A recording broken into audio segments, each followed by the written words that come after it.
할렐루야. 하나님의 말씀 보겠습니다.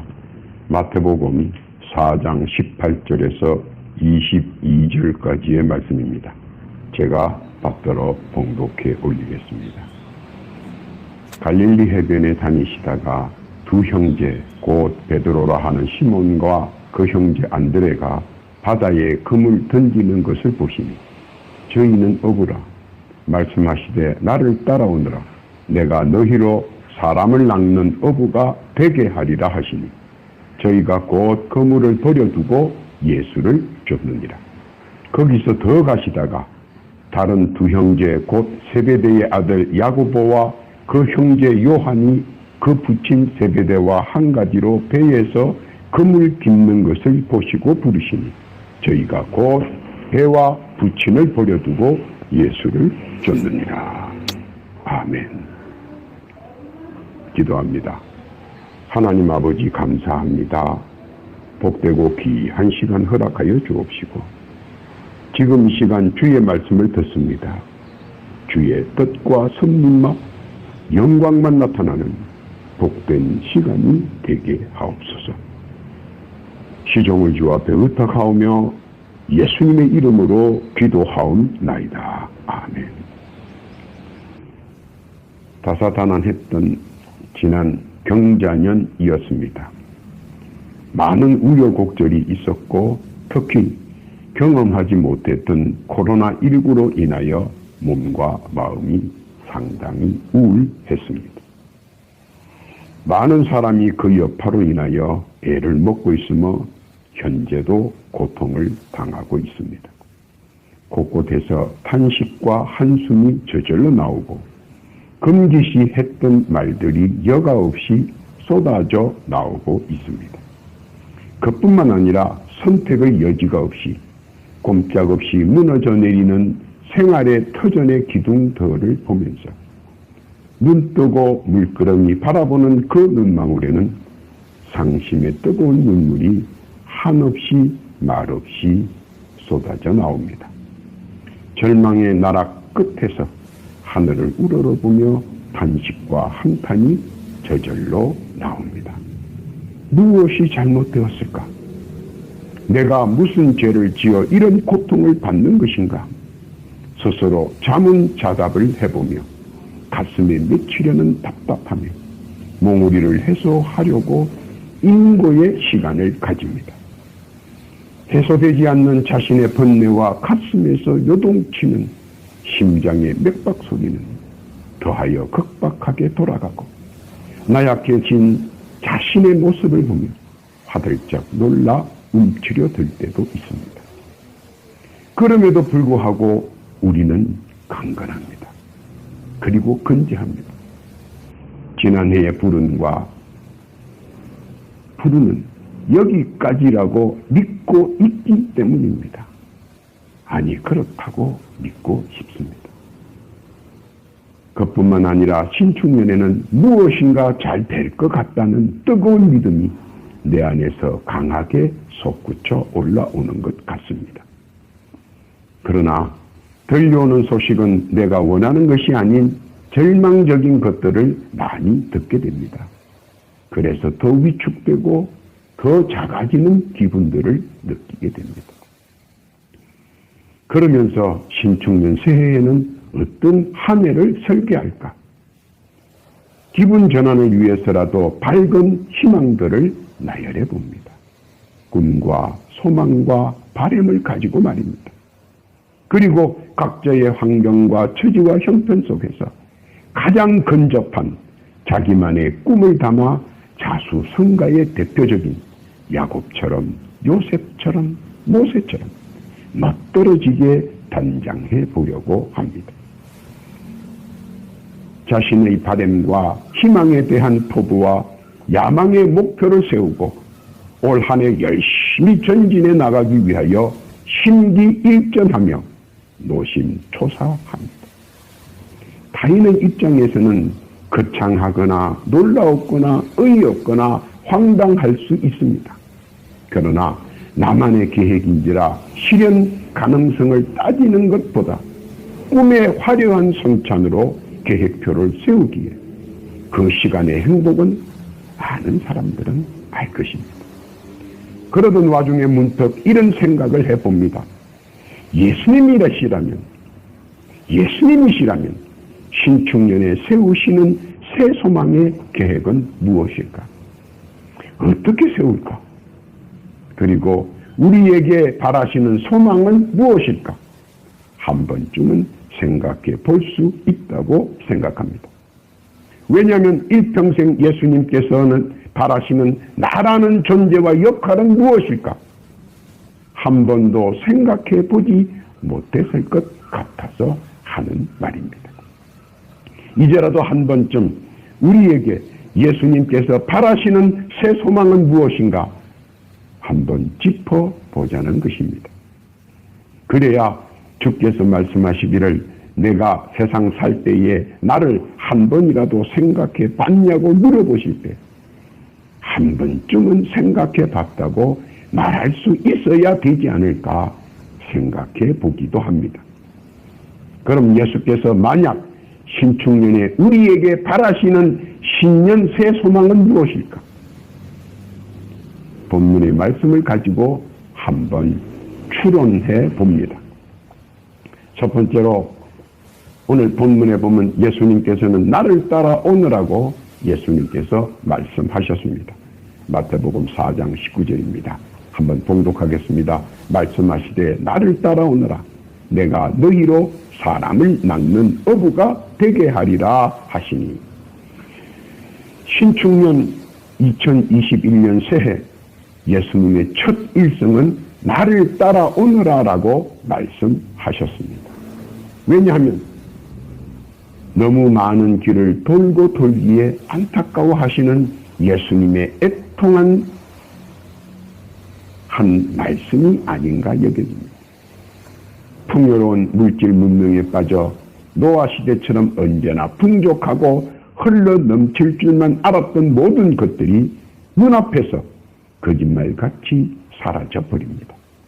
현대 문명이라는 신기류에 젖어 무엇인가 무한한 가능성을 바라보며 앞만 보며 걸어갔는데 갑자기 가는 길이 묘연해져 버렸습니다. 황당한 이 광경에 갑자기 숨이 막히고 가슴이 울렁거리며 갈피를 잡지 못하고 덩그러니 혼자 황망 중에 초연히 홀로 서 있는 것 같은 착각 속에 빠져드는 것 같습니다. 암울하며 혼란스러워 갈피를 못 잡고 중심이 흩어지기 시작합니다. 그토록 소리쳤던 예수님의 음성이 이제야 조금 내 귀에 들려오는 것 같습니다. 거센 세파의 파도 소리에 묻혀 예수님의 음성이 내 귀에 들리지 않았고 웅성대는 사람들의 옹알 속에서 예수님의 음성이 내 귀에 들리지 않았고 타산적인 나의 복잡한 내리에 의해 귀가 멍해져 예수님의 음성이 내 귀에 들리지 않았는데 지금은 어찌나 크게 잘 들리는지 신기한 일입니다. 왜 그동안은 예수의 음성이 내 귀에 들리지 않았을까요? 귀가 잘못되었을까요? 아니면 소음의 분간을 잘못했을까요? 아니면 정신을 딴 데 두고 있었을까요? 노아 시대에도 소돔과 고모라 시대에도 한결같은 목소리였습니다. 그러나 아무도 청종하지 않았습니다. 무관심과 무의식이었습니다. 구속받은 순종의 시간보다 자유로운 불순종의 시간이 더 좋았기 때문입니다. 그러나 그 결론은 아주 비참한 것이었습니다. 그것을 아는 우리가 결코 거기까지 더 가까이 가지는 않을 것입니다. 왜냐하면 지금은 우리 곁에 우리 구주 예수께서 계시기 때문입니다. 그래서 차분히 마음을 가다듬고 지금 예수님의 음성을 경청할 수 있는 여유가 생겼고 또 예수께서 하시는 말씀을 들을 수 있는 것입니다. 무슨 말씀을 하십니까? 신축년 한 해도 딴 데 가지 말고 나를 따라오너라. 내가 너를 최고의 사람 다루는 CEO가 되게 하리라. 사람을 다루는 최고의 선두 자리에, CEO 자리에 있게 하겠다는 예수님의 약속의 음성인 것입니다. 이 음성을 듣는 복된 여러분, 복된 신축년 한 해 되시기를 예수님의 이름으로 소망합니다. 믿으시기를 바랍니다. 두 번째로는 예수님께서는 그물을 두고 따라오라고 하십니다. 마태복음 4장 20절의 말씀입니다. 제가 한번 봉독해 보겠습니다. 저희가 곧 그물을 버려두고 예수를 쫓느니라. 예수의 말씀을 듣고 따라간 그들에게 예수께서 원하시는 하나가 있었습니다. 그것이 뭔지 아십니까? 모든 것 내려놓고 따라오라는 것입니다. 어부에게 가장 소중한 것은 생선을 잡을 수 있는 그물입니다. 그런데 예수께서는 과감히 버릴 것을 요구합니다. 놀랍게도 그 말씀을 듣자 그들은 과감히 버렸습니다. 뒤돌아보지도 않고 유익과 불이익을 따지지 않았습니다. 오직 그들은 예수의 말씀에 순종했습니다. 그런데 지금은 어떻습니까? 이것저것 저울질합니다. 일평생 저것으로 살았는데 그것을 버려두자니 아깝고 허전하고 무엇인가 잊어버린 것 같아 품속에 담아두고 있지는 않습니까? 만약 담아두고 있다면 결코 그 이상의 것은 보지 못할 것입니다. 오병이어의 기적도 체험하지 못할 것입니다. 칠병이어의 기적도 체험하지 못할 것입니다. 말씀에 대한 신비의 체험도 느껴보지 못할 것입니다. 더더욱 기적은 생각지도 못할 것입니다. 그러나 그물을 버릴 때 예수께서는 더 타당한 것으로 응답 내려주십니다. 이것이 우리의 믿음의 척도이자 믿음의 가치인 것입니다. 즉 전인격적 믿음의 표상이라는 것입니다. 100% 예수님의 신뢰하고 믿는다는 뜻이기도 합니다. 깨닫기를 바랍니다. 예수를 믿고 따르는 자에게는 생활의 기적도, 신의 기적도, 믿음의 기적도, 초자연적 기적도 알게 모르게 은연중 맛볼 수 있다는 것입니다. 왜냐하면 믿는 자에게는 능치 못함이 없습니다. 마가복음 9장 23절에 보니까 예수께서 이르시되 할 수 있거든이 무슨 말이냐? 믿는 자에게는 능치 못할 일이 없느니라 하셨습니다. 또한 내게 능력 주시는 자 안에서는 무엇이든지 다 할 수 있습니다. 빌립보서 4장 13절 이하에 보니까 내게 능력 주시는 자 안에서 내가 모든 것을 할 수 있다고 말씀하셨습니다. 예수의 이름으로 찾으면 찾겠고 구하면 구하겠고 두드리면 축복의 문, 소원의 문, 바람의 문, 그리고 은혜의 문이 열릴 것이기 때문입니다. 마태복음 7장 7절 이하에 보니까 구하라 그러면 너희에게 주실 것이요 찾으라 그러면 찾을 것이요 문을 두드리라 그러면 너희에게 열릴 것이니 구하는 이마다 얻을 것이요 찾는 이가 찾을 것이요 두드리는 이에게 열릴 것이라 말씀하셨습니다. 그 말씀대로 맛볼 수 있다는 것입니다. 믿으시기를 바랍니다. 이를 위해 예수께서는 과거의 모든 것 아까워하지 말고 즉시 버려두고 미래의 완성자이신 주님을 따를 것을 오늘 우리 예수님께서는 바라고 계신다는 것입니다. 신축년 예수님의 부름에 부응하여 옛것과 구습을 벗어버리고 복받는 최고의 해, 주인공의 해, 그런 해가 되시기를 예수님의 이름으로 축복합니다. 아멘. 세 번째로는 때가 되면 반드시 부르신다는 겁니다. 마태복음 4장 21절 이하에 보니까 거기서 더 가시다가 다른 두 형제 곧 세베대의 아들 야고보와 그 형제 요한이 그 붙인 배에 세베대와 한 가지로 배에서 금을 깁는 것을 보시고 부르시니 분명한 것은 예수께서 잊지 않으시고 나를 주지하고 있다는 사실입니다. 그리고 나를 위해 필연적으로 내 곁에서 나를 지켜보시고 계시다는 사실입니다. 내 행동의 일거수일투족을 감찰하신다는 것입니다. 나라는 인간이 주님 보시기에 얼마만큼 사랑받을 자인가를 말입니다. 그리고 가까이 오셔서 나를 부르십니다. 마가의 다락방 주인은 누가 보든 안 보든 3년간 주님을 위해 방을 비워놓고 방 청소를 열심히 하며 준비했습니다. 아마 지금 같아서 임대를 했으면 수입이 있었을 텐데도 그럼에도 불구하고 그는 그렇게 하지 않고 조용히 기다렸습니다. 나귀 주인은 누가 보든 안 보든 3년간 주님을 위해 나귀의 멍에를 씌우지 않았습니다.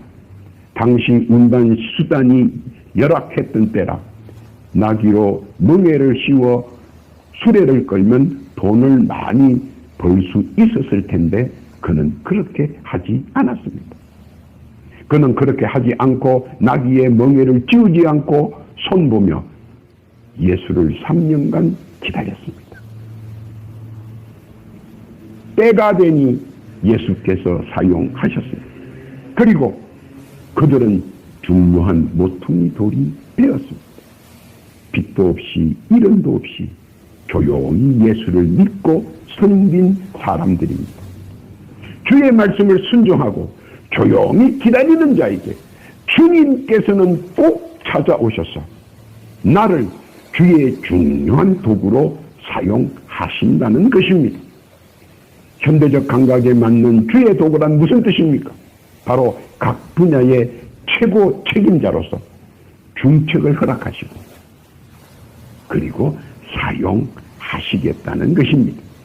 그러므로 각 분야에서 최고가 될 수 있도록 주께서 먼저 만들어 주십니다. 내가 만들고 주께서 길을 따라오는 것이 아니라 주께서 앞서서 만들어 주신다는 겁니다. 그리고 능란한 최고의 고수가 될 때까지 주께서는 인도하시고 감찰하시고 만들어 주시고 그리고 귀한 예수님의 도구로 그 귀한 책무를 감당할 수 있게 해 주신다는 것입니다. 이것이 예수님의 약속이며 말씀이며 부르심입니다. 왜냐하면 자기 백성에게 하나님의 아들은 다 하실 수 있기 때문입니다. 마태복음 19장 26절 이하에 보니까 예수께서 저희를 보시며 가라사대 사람으로는 할 수 없으되 하나님으로서는 다 할 수 있느니라. 이는 우리의 믿음입니다. 믿으시기를 바랍니다. 네 번째로 예수를 쫓아간다고 했습니다. 가신 그 길을 그대로 따라간다는 것입니다. 본문 마태복음 4장 22절 이하에 보니까 저희가 곧 배와 부친을 버려두고 예수를 쫓는다. 예수를 따라가는 사람들은 예수께서 가신 그 길을 가야 합니다. 즉 사람이 만든 길이 아니라 예수께서 만든 길을 따라가야 한다는 것입니다. 그런데 요즘에는 인본주의 사상이 점차 팽배해져 가면서 사람의 생각이 많이 천부되어져 가고 있습니다. 물론 사소하는 고생을 점차 멀리하는 경향도 뚜렷합니다. 왜 사서 고생하느냐고 질책할 수도 있습니다. 말씀은 시대의 변천사에서 가장 근본이 되는 것입니다. 수많은 지름길을 만들려고 수많은 지름길을 알려고 수많은 사람들이 노력했지만 결코 존재하지는 않았습니다.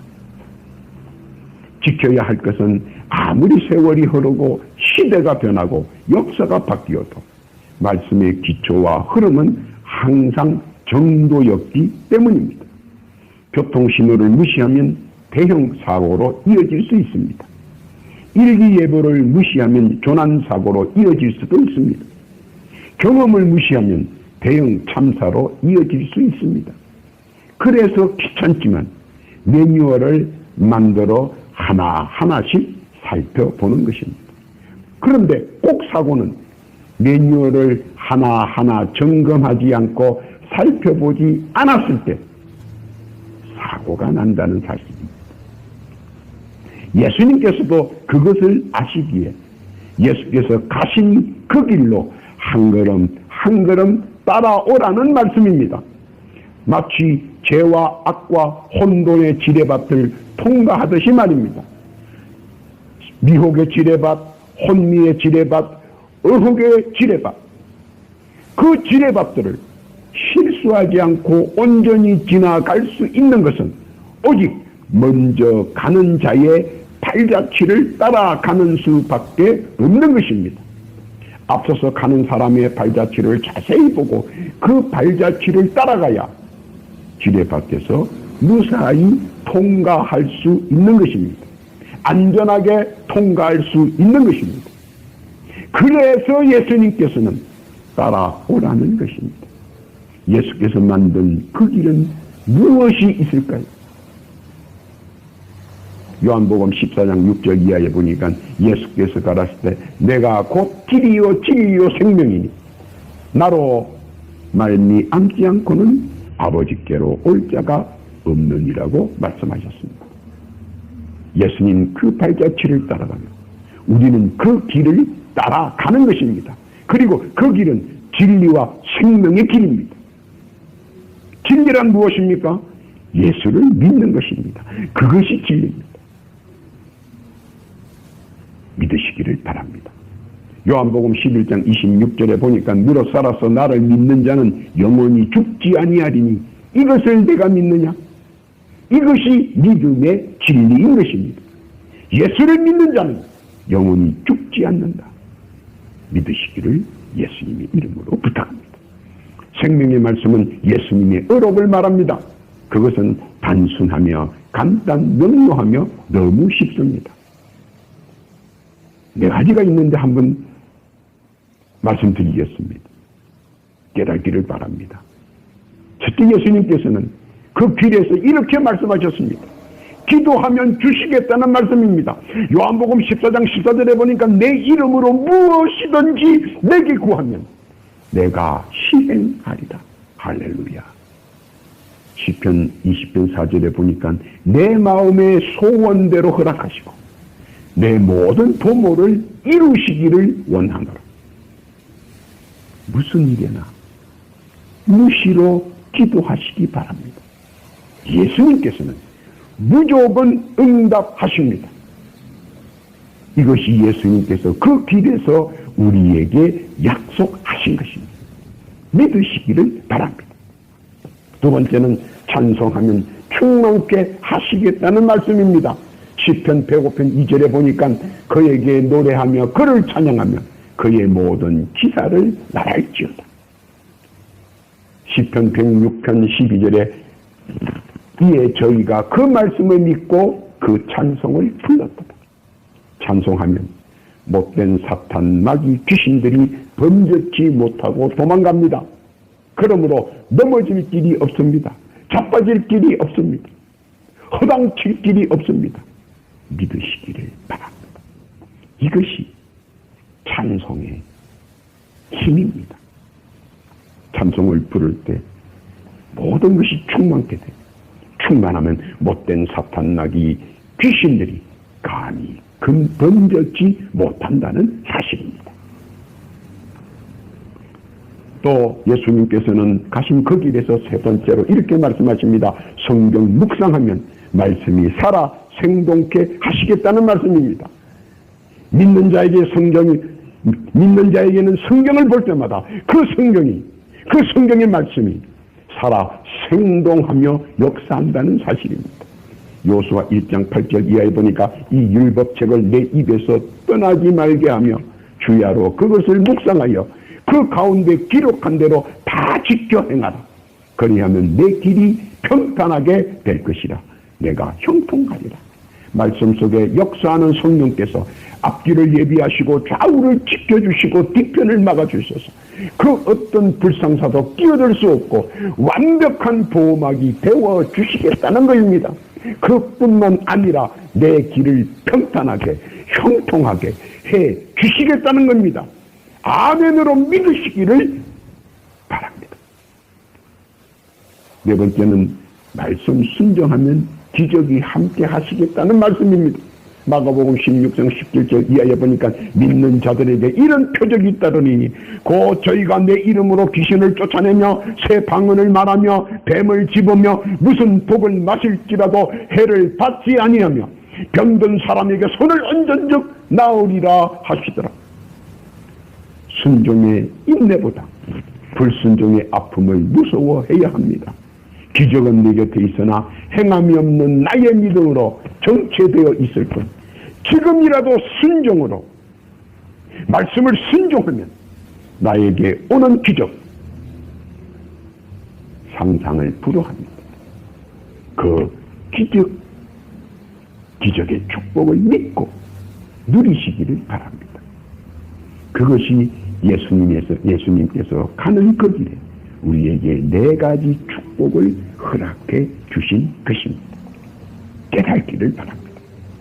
결론입니다. 구주 예수께서는 신축년 한 해 동안 바라시는 것은 예수를 믿고 따라오기를 간절히 원하십니다. 옛것과 구습을 버려두고 가볍게 따라오시기를 원하십니다. 나의 믿음의 충만함을 배가시키시고 때가 되면 주께서 분명히 부르십니다. 그리고 예수께서는 일단 움직이면 지체 없이 따라오기를 원하십니다. 예수님의 발자취를 따라 한 걸음 한 걸음 따라가면 세상에 존재하는 죄와 악의 지뢰밭을 무사히 지나갈 수 있습니다. 어떤 해침과 역경이 나를 어찌할 수 없습니다. 그리고 복되고 복된 신축년 한 해가 예비될 것입니다. 믿으시기를 바랍니다. 현실은 어려울 수가 있습니다. 너무 힘에 부치고 낙심되어 쓰러지려고 할 때도 있습니다. 그럴 때마다 결코 예수의 옷자락을 놓지 마십시오. 바람이 지나가듯 환난도 고난도 어려움도 지나갈 것입니다. 물에 빠진 베드로를 건져내듯 말입니다. 앞이 캄캄한 바디메오를 광명의 빛을 허락하듯 말입니다. 38년 된 병자가 소망을 잊고 황망 중에 있을 때 구원의 손길을 펼치사 자유를 찾게 하는 것과 같이 말입니다. 오늘 이렇듯 어렵고 힘든 세상에서 나를 짓누르는 여러 가지 사정과 상황이 어떻게 전개되든 상관없이 우리의 구주이신 예수를 바라보며 따라가자는 것입니다. 따라오기를 원하신다는 것입니다. 필경 주께서는 손을 내밀어 나를 붙잡아 주실 것입니다. 그리고 평안의 누각으로 인도해 주실 것입니다. 왜냐하면 예수께서는 어제의 주관자이시요 오늘의 주관자이시며 내일의 주관자이시기 때문에 가능한 것입니다. 히브리서 13장 8절 이하에 보니까 예수 그리스도는 어제나 오늘이나 영원토록 동일하신 분이라고 분명히 말씀하고 계시기 때문입니다. 믿으시기를 바랍니다. 신축년 올 한 해 예수님의 말씀대로 팔자취를 따라 쫓아가는 복되고 귀한 성도 다 되셔서 올 한 해 우리를 위해 예비하신 은총과 은혜의 축복 다 만끽하며 받아 누리시는 복되고 귀한 성도 다 되시기를 예수님의 이름으로 축원합니다. 아멘. 기도합니다. 하나님 아버지, 올 한 해 더욱더 복된 한 해 되게 하시고 복받는 한 해 되게 하시고 누리는 한 해 될 수 있도록 주 예수 그리스도를 통하여 앞길을 예비하여 주옵시고 뒷길을 막아 주옵시고 좌우를 지켜주셔서 주께서 예비하신 물된 동산 젖과 꿀이 흐르는 동산에 입성하는 축복 허락하여 주옵소서. 예수님의 이름으로 기도하옵나이다. 아멘.